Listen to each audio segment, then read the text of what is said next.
Hey friends, Jessica here with episode 4 of Sober Story.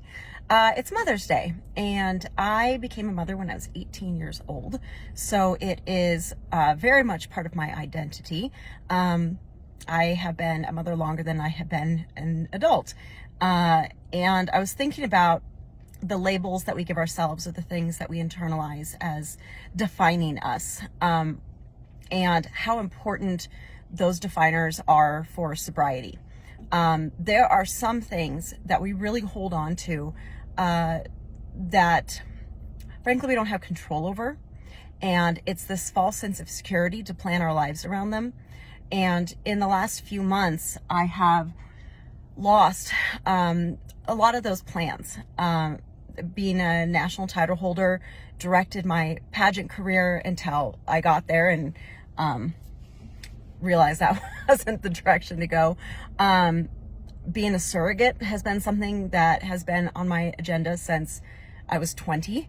Being a liver donor has been in the works for 5 years, but being a living organ donor has always been part of my life plan.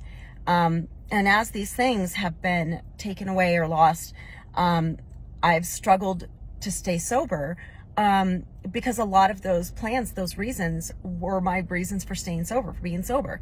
And I realized when I was struggling so much, that I was putting my eggs in the wrong basket, that these goals felt within my control, but weren't.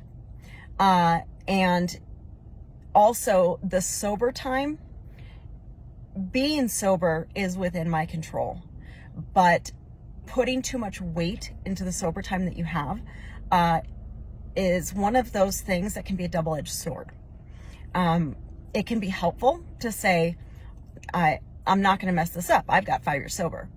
But it can also be this pressure that a relapse means you're done.